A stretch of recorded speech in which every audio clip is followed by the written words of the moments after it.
Boa noite. Você fica agora com as notícias que são destaque em Minas nesta quarta-feira.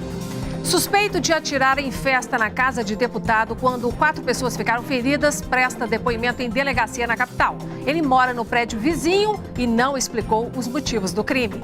Casal é preso com grande quantidade de armas e drogas em fazenda na região metropolitana de BH.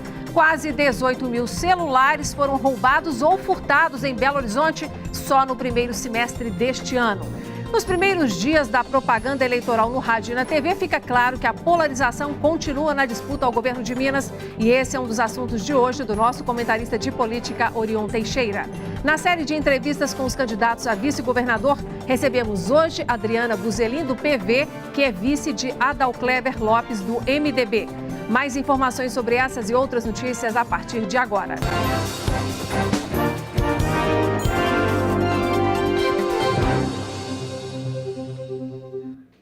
Um jovem suspeito de atirar em 4 pessoas que estavam em uma festa no prédio do deputado estadual Alencar da Silveira Júnior, do PDT, no bairro de Lourdes, na região centro-sul de Belo Horizonte, prestou depoimento hoje em uma delegacia no centro da capital. A Polícia Civil suspeita que o barulho da festa pode ter provocado a revolta do atirador. O empresário de 28 anos, apontado pela Polícia Civil como autor dos disparos, saiu da delegacia acompanhado por advogados e não quis falar com a imprensa. A Polícia Civil conseguiu chegar até o suspeito por meio de imagens de câmeras de segurança instaladas próximas do local do crime. No apartamento do empresário, a polícia encontrou e apreendeu a arma usada, uma espingarda de chumbinho com mira telescópica. Aqui na delegacia, de acordo com a delegada Daniele Duran, o empresário preferiu ficar em silêncio. As perguntas das investigações foram feitas e a resposta sempre foi a mesma. Me reserva ao direito constitucional de prestar declarações somente em juízo. O homem poderá responder por lesão corporal grave e não está descartada a possibilidade de responder por tentativa de homicídio. Por meio de nota, o deputado Alencar da Silveira Júnior disse que confia no trabalho da polícia e que aguarda as investigações. E veja agora mais notícias que são destaque em Minas nesta quarta-feira. Um casal foi preso por porte ilegal de armas e com grande quantidade de drogas em uma fazenda em Taquaraçu de Minas, na região metropolitana de Belo Horizonte. Com a ajuda de cães farejadores, os militares encontraram 4 submetralhadoras, um fuzil, 2 pistolas, uma escopeta calibre 12, 50 munições .40 e 17 barras de maconha. Uma terceira pessoa fugiu do local e é procurada pela polícia. 3 pessoas foram presas durante uma operação contra o tráfico de drogas em Sobralha, na região do Vale do Rio Doce. Segundo a Polícia Militar, foram apreendidas 6 porções de maconha, uma arma de fogo, uma moto e mais de R$3 mil em dinheiro. Um jovem foi preso em flagrante, suspeito de envolvimento em assalto a ônibus e explosões de caixas eletrônicos em Uberlândia, no Triângulo Mineiro. Segundo a polícia, depois de uma denúncia anônima, os militares foram até a casa do jovem, onde encontraram um fuzil, munição, materiais para fabricação de explosivos caseiros e ainda R$30 mil em dinheiro. De janeiro a julho deste ano, a polícia registrou quase 18 mil roubos e furtos de celulares aqui em Belo Horizonte.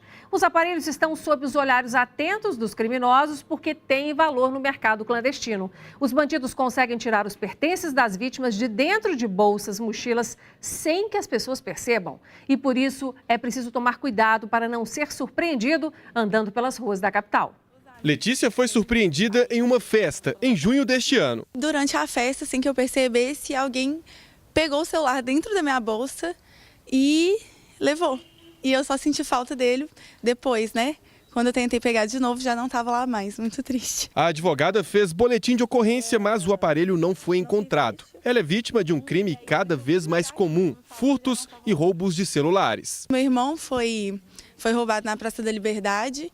E 2 amigas minhas foram roubadas no centro da cidade, na Augusto de Lima. Antônio trabalha nas ruas de Belo Horizonte há 25 anos. Já viu os criminosos agirem de várias formas. Ponto de ônibus, o pessoal está parado com o celular, aí o vidro do ônibus abre, eles vão e pulam, pegam o celular da pessoa que está conversando. Só que a pessoa não tem maldade, usa do lado direito, né? E outra coisa também, eles pulam mais em idosos. Os dados chamam a atenção. Segundo a Secretaria de Segurança Pública, só no ano passado foram registrados mais de 23 mil casos de celulares roubados em Belo Horizonte. Já em todo o estado, mais de 63 mil aparelhos foram levados. E olha que estes números podem ser ainda maiores, já que muitas vítimas não fazem ocorrência. As pessoas ficam muito atreladas e cognitivamente elas perdem o que nós chamamos de visão periférica. Permitem que o infrator ele aproxime e ele escolha o melhor momento, ou de arrebatar esse celular através do furto, ou até mesmo aproveitar em algum ponto mais cego para tomar de alguma forma mediante ameaça. E já que a gente está entrevistando o Major Santiago, eu vou aproveitar a presença da polícia aqui no centro de Belo Horizonte e o Major Santiago vai passar algumas dicas para a população. Vamos nessa, Major? Com toda certeza, é um prazer.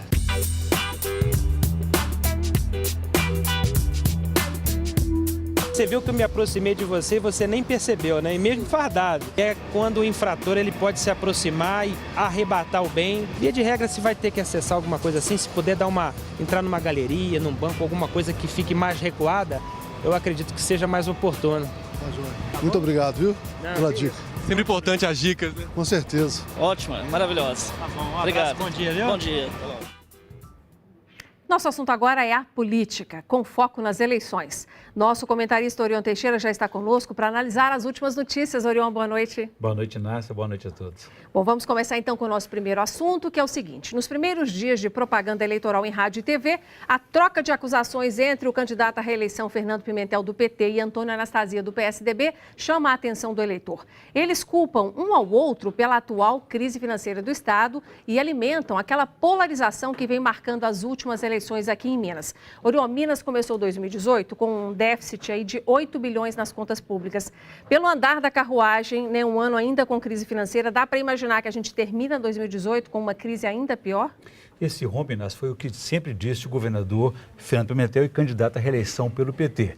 Some-se a isso a dívida que ele tem com os prefeitos, que segundo a Associação Mineira dos Municípios é de 7 bilhões de reais. Além disso, o Estado deve à União, a dívida da União, não tem pago essa dívida. Também o governador lançou mão do uso dos fundos dos depósitos judiciais do Tribunal de Justiça de Minas Gerais, 5 bilhões de reais, dinheiro que pertence a particulares, as pessoas que entraram na justiça. Terá que ser devolvido um dia. Então, tudo somado, Inácio, poderemos chegar a janeiro do ano que vem com um déficit de 20 bilhões de reais. Como você sabe, então, em vez de ter uma solução para essa questão, os candidatos ficam nessa briga particular, porque paternidade de filho feio, você sabe como é que é, não aparece o pai, né? Nossa, se a gente chegar em 20 bilhões vai ser difícil para o próximo governo, para todos nós. E o próximo assunto é o seguinte, gente, o prefeito de Belo Horizonte, Alexandre Calil, ele acabou de escolher hoje aí o seu candidato nas eleições deste ano. O político, que é considerado um dos principais nomes do PHS no Brasil, decidiu apoiar o candidato à presidência, Ciro Gomes, do PDT.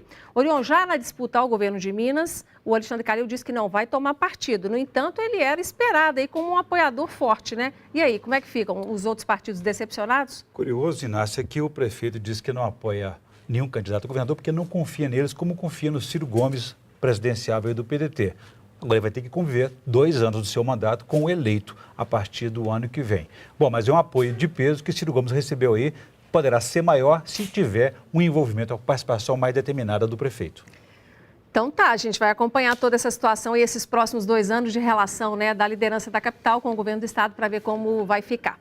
Bom, e o outro assunto é o seguinte, outro apoio definido nesta semana foi o do PSB, que decidiu entrar na coligação de Fernando Pimentel. Só para lembrar, o ex-prefeito de Belo Horizonte, Márcio Lacerda, havia se candidatado ao governo de Minas pelo PSB contra a vontade do partido e acabou perdendo a briga na justiça e até se desfiliou aí do partido. Orion, há exatas 2 semanas, né, o Lacerda, ele desistiu da disputa, mas o PSB demorou um pouquinho para anunciar o seu apoio. É normal isso ou estavam tecendo articulações? Inácio, o PSB, após esse imbróglio judicial e partidário, ele foi o partido mais derrotado nessas eleições. Ficou sem um candidato a governador, ficou sem um projeto. Entrou menor, né, do que saiu. Então, agora vai cuidar apenas da eleição para deputados federais e estaduais. Não tem um quadro de peso para compor uma chapa majoritária com o PT e indicar alguém para o Senado.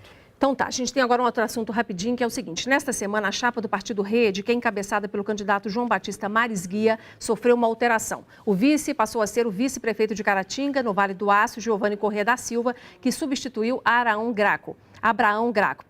O TRE Minas não aprovou a candidatura de Graco porque ele não teria se desincompatibilizado do cargo de advogado da União. Orion, Marisguia trocou o nome da capital por um político do interior. Fez aí uma boa troca, na sua opinião? Olha, Inácio, isso não altera muito a campanha de Marisguia, não. Ele precisa ficar mais conhecido para poder pontuar melhor nas pesquisas. O curioso é que Marisguia é a segunda vez que ele troca aí de candidato a vice-governador. Vamos ver se acerta dessa vez, né? Então, uma última pergunta. A decisão do TSE de não permitir aí, de indeferir a candidatura de Lula, mexe de alguma forma aqui na disputa ao governo de Minas?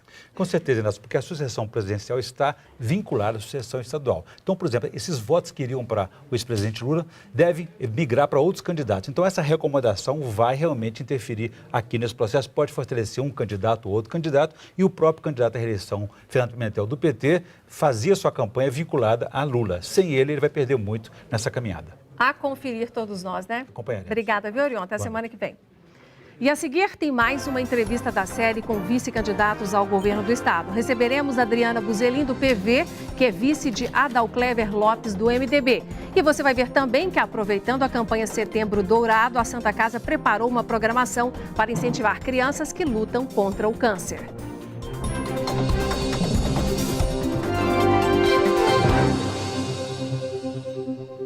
Eleições 2018. Continuamos hoje a série de entrevistas com os vice-candidatos ao governo do estado. A TV Band Minas confirma o pioneirismo e realiza pela primeira vez na história da televisão mineira entrevistas com esses políticos que também compõem as chapas ao governo de Minas. Ao longo do mandato, o vice-governador assume o estado por diversas vezes. Todos os vices foram convidados e terão 5 minutos para apresentarem propostas e opiniões aqui no Jornal Band Minas. A ordem de aparição dos entrevistados é alfabética e de acordo com a inicial do candidato a governador e foi acordada com as assessorias dos políticos. A entrevista será transmitida, lembrando para você, pela nossa página também no facebook.com/TV Band Minas. A candidata de hoje é Adriana Buzelin, do PV, que é vice de Adalclever Lopes, do MDB. Adriana é coordenadora da Secretaria do PV Mulher de Minas Gerais e da Secretaria de Direitos Humanos e Diversidade do partido. Luta pela inclusão social e pela aceitação das diferenças. Disputou o cargo de vereadora de Belo Horizonte em 2016. É criadora e editora-chefe da revista digital Tendência Inclusiva e colunista sobre esportes e aventuras radicais adaptadas. Cursou Relações Públicas, Produção Editorial e Design Gráfico. Boa noite, candidata. Seja muito bem-vinda. Boa noite, Inácia. É um prazer ter aqui. Boa noite a todos. E a primeira pergunta é sobre como que a senhora pretende, se eleita, trabalhar como vice-governadora, que papel pretende exercer para ajudar Minas a se desenvolver e se recuperar nesse momento de crise? Realmente é um desafio muito grande. Estamos pegando um estado falido, né? Praticamente empobrecido, e é muito triste ver isso, porque houve realmente um desgoverno nesses anos entre um partido e outro, trocando farpas, né? E brigando sempre por conta do governo. O que a gente tem vontade de fazer? É exatamente a experiência da Adalclever com a minha vontade de colocar ações sociais e mais humanitárias em Minas Gerais. É engrandecer Minas Gerais, é deixar Minas mais inclusiva, é deixar Minas para todos e conseguir ouvir o mineiro e saber um pouco, dialogar com ele. Tá certo. Nosso próximo assunto é sobre política e o contexto é o seguinte. É sabido que o governo federal concentra a maior parte da arrecadação tributária no nosso país. Caso o seu partido vença em Minas, mas não consiga a presidência da República, como é que essa relação vai se dar? Que estratégia vocês pretendem adotar? Na verdade, Adalclever é um político muito experiente, né? Ele teve na Assembleia e conseguiu diminuir em 46% o déficit da Assembleia. Então, assim, acredito que a conversa não vai ser partidária, vai ser uma conversa entre mineiros, da maneira mineira de ser mesmo. É aquela conversa que não tem siglas partidárias, de pessoa que chega, o governador chega até Brasília e conversa realmente do que é necessário trazer para Minas Gerais. Acredito que a melhor forma dos mineiros é através da conversa. Nosso próximo assunto é sobre gestão pública. Minas, candidata, tem obras paradas em praticamente todas as regionais. E a pergunta é, qual que será a política do seu governo, se a chapa for eleita, em relação aos projetos inacabados? Continua, para, como é que vai fazer? Olha, na verdade, existem muitos projetos e isso é uma herança que nós vamos sempre herdar, né? De partidos e de governantes que não terminam suas obras. Se vamos terminar, depende muito do que a gente vai enfrentar aí com as verbas que vamos ter para Minas, né? A vontade é realmente de terminar, porque isso é uma afronta aos mineiros e ao voto e àquela confiança que os mineiros depositam nos políticos, principalmente nos governantes. Se vamos continuar ou terminar, vai depender muito do que nós vamos enfrentar na hora de ver como está realmente a situação econômica de Minas.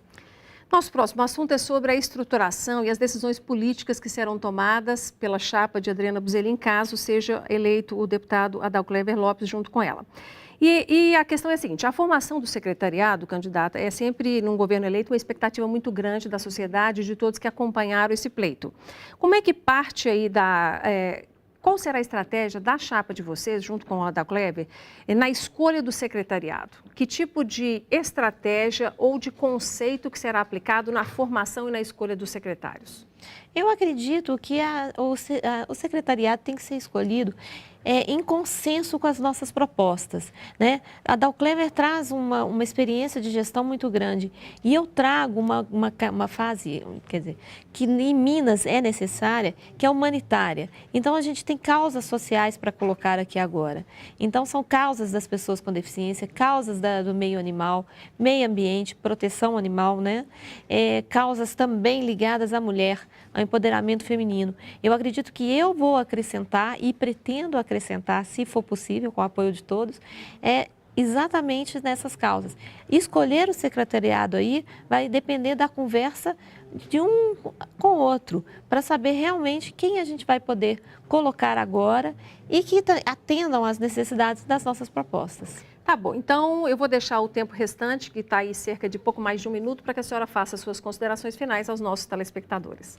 Na verdade, estou na chapa de Adalclever, muito lisonjeada por ter sido escolhida. É uma proposta que a gente tem muito humanitária, é uma proposta de gestão com experiência, mas também um diferencial. A gente não quer polarização. O que a gente quer agora é diálogo e a gente quer fazer uma Minas diferente. Uma Minas inclusiva e uma Minas com espaço para todos, com aceitação das diferenças e igualitária. Nossa proposta é essa. E eu conto com vocês. Muito obrigada. Obrigada, então, viu, candidata? A senhora ainda tem um tempinho, se quiser aproveitar para um restante de mensagem, ou encerramos aqui? Acho que está tranquilo. Muito obrigada e estou muito feliz pela Band ter essa iniciativa. Realmente é muito importante entrevistar os vices, afinal de contas, é uma chapa, né? Estamos compondo e precisamos ter esse espaço também. Muito obrigada, Inácia. Recado dado, muito obrigada, então, viu, candidata? Obrigada. Bom, gente, amanhã vamos continuar com essa série de entrevistas com os vice-candidatos ao governo do estado. Receberemos Paulo Brant, vice de Romeu Zema, ambos do Partido Novo. Não perca. A campanha Setembro Dourado faz um alerta sobre a importância do tratamento do câncer em crianças e adolescentes. Em 80% dos casos, há possibilidade de cura. Para incentivar aquelas que passam pelo tratamento, a Santa Casa de Belo Horizonte preparou uma programação especial hoje no hospital. A emoção é de quem venceu uma batalha. Com 10 anos, Rogério foi diagnosticado com leucemia. Hoje, aos 21, deixou a doença para trás. Durante muitas batalhas, muitos anos de luta, perseverança, eu consegui vencer junto minha mãe, minha família, muita persistência, dedicação, seriedade com o tratamento. Hoje em dia eu tenho orgulho de ser um exemplo, de ter sido convidado para a abertura do Setembro Dourado, por ser... Esse dia foi muito sonhado por mim, pela minha mãe, da gente poder estar vindo aqui dar esse depoimento como exemplo de forças para as outras crianças que estão iniciando o tratamento agora. A vitória conquistada por Rogério não é isolada. Dados do Instituto Nacional de Câncer, José Alencar Gomes da Silva, o INCA, mostra que nas últimas 4 décadas, o progresso no tratamento do câncer na infância é significativo. Hoje, 80% das crianças e adolescentes acometidos por câncer podem ser curados. Com a colaboração que a gente tem, não só da instituição, mas das casas de apoio, daqueles que ajudam a Santa Casa a crescer, cada vez mais a Santa Casa vem incorporando novas tecnologias e que isso reverte exatamente numa assistência cada vez mais adequada para esses pacientes. Quando isso acontece, com certeza, as nossas taxas de sucesso no tratamento também vão aumentando.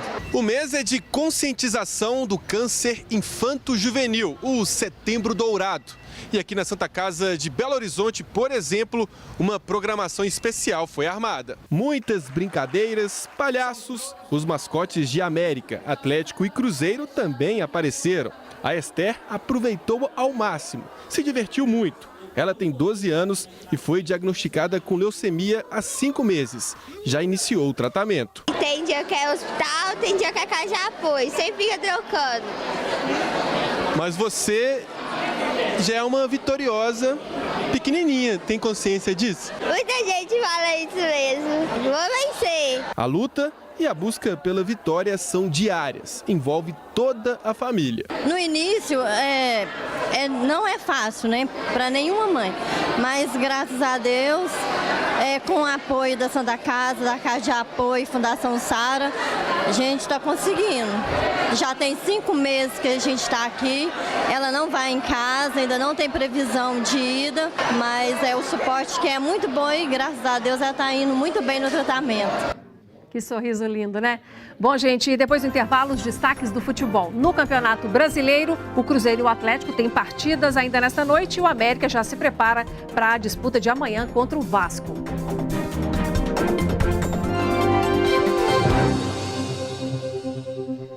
Termina amanhã a campanha de vacinação contra a poliomielite e o sarampo aqui em Belo Horizonte. Apesar do reforço nas ações, até o momento 86% das crianças entre 1 e 4 anos receberam as doses contra a doença. De acordo com a Secretaria Municipal de Saúde, a meta é imunizar 95% do público-alvo. Em Belo Horizonte, 30 casos de sarampo foram notificados neste ano. Desses, 5 foram descartados e 25 ainda estão em investigação. Uma agência bancária foi arrombada na madrugada de hoje na região de Venda Nova, aqui em Belo Horizonte. 3 suspeitos usaram uma broca de perfuração própria de aço maciço para abrir 3 caixas eletrônicos. Um segurança de uma estação de transferência do MOVE, próximo do local, relatou que os homens saíram com sacolas grandes, entraram em um carro e fugiram do local. Os suspeitos ainda não foram localizados. 66 instituições financeiras de Minas sofreram ataques entre janeiro e agosto deste ano, segundo a Polícia Militar. 42 suspeitos de participar dos crimes foram presos. E agora é hora de falar de futebol. Pelo Brasileirão, o Cruzeiro vai encarar o Botafogo daqui a pouco. E o repórter e comentarista André Salles já está com a gente aqui para contar como que o time entra em campo. Boa noite, André. Boa noite, Inácia. Boa noite a todos. E parece que tem desfalques, né? Muitos desfalques, né? A gente começa falando, claro, de Arrascaeta e Dedé, né? Que estão nas seleções. O Arrascaeta até voltou por causa de uma lesão, mas está fora. É dúvida, inclusive, para quarta-feira contra o Palmeiras pela Copa do Brasil. A gente está vendo aí alguns lances da última partida. E o Mano Menezes aproveitou para segurar alguns jogadores, já pensando nessa decisão, viu, Inácia? Lucas Silva, Robinho, jogadores que são importantes no esquema, o Egídio também, estão sendo preservados, já segurando um pouco essa equipe. Tem um jogo sábado e aí sim a equipe começa a pensar realmente na quarta-feira, que eu acho que é um dos jogos mais importantes até aqui, que é o Palmeiras fora de casa, semifinal da Copa do Brasil. Mas, André, essa história do Arrascaeta preocupa, hein? Sim. Sério a situação dele? Ele passou por um exame, né? O exame apontou edema. O departamento médico do Cruzeiro esteve em contato com o médico do Uruguai, da seleção uruguaia. Ele passou que a lesão é relativamente simples, mas é um prazo muito apertado, né? A gente está falando aí de uma semana. Se for pegar desde a lesão, talvez 10 dias no máximo, é um período muito curto, mas o departamento médico do Cruzeiro está otimista. Vamos ver se o Arrascaeta tem condições. Se ele tiver mínimas condições, acho que é um jogador que vai para o sacrifício, é um jogador talvez o mais importante do meio para frente do Cruzeiro hoje em dia. Vamos acompanhar, né? Tomara que ele se recupere a tempo. Bom, e falando agora do Atlético, também joga logo mais e vai receber no Independência o São Paulo. André, o time adversário tem algumas ausências aí. Na composição aí do Thiago Lac, você acha que vai dar para aproveitar, tirar partido dessas falhas e ausências no time adversário? Pois é, Inácia, ter ausências no adversário sempre é bom. A gente está falando de jogadores muito importantes. Arboleta, o zagueiro mais importante do São Paulo hoje. O Diego Souza, que é o falso 9, né? Foi expulso no último jogo. Ele é muito importante no esquema tático. Tem também o Everton, um jogador caríssimo, né? Contratado junto ao Flamengo. Tá fora também. Então é uma série de desfalques. Realmente, pro São Paulo isso não é bom, óbvio. Mas eu vou até usar as palavras do Thiago Largue. O elenco do São Paulo é muito bom. Nós estamos falando do líder do campeonato. Um time que tem muitas alternativas. O Atlético vai ter a possibilidade de repetir a equipe. Então tem boas chances sim de voltar com um bom resultado. E agora, para a gente completar aqui o trio, falamos do América, que joga amanhã contra o Vasco, e o técnico Adilson Batista estuda soluções para o ataque, já que Rafael Moura não entra em campo. É um desafio, hein, André? Desafio, deve voltar o falso 9, né? Já que ele não tem homem de referência, vai jogar com aquele meia, que vai só fazer ali às vezes, mas mais abrir espaço. É uma boa para o América, acho que o América tem boas chances amanhã. Amanhã você volta com todos os resultados, tá bom? Com certeza. Ok, gente, ficamos por aqui. Obrigada pela sua audiência. O Jornal Band Minas estará de volta amanhã e eu conto com você aqui de novo nos acompanhando, tá bom? Boa noite e até lá.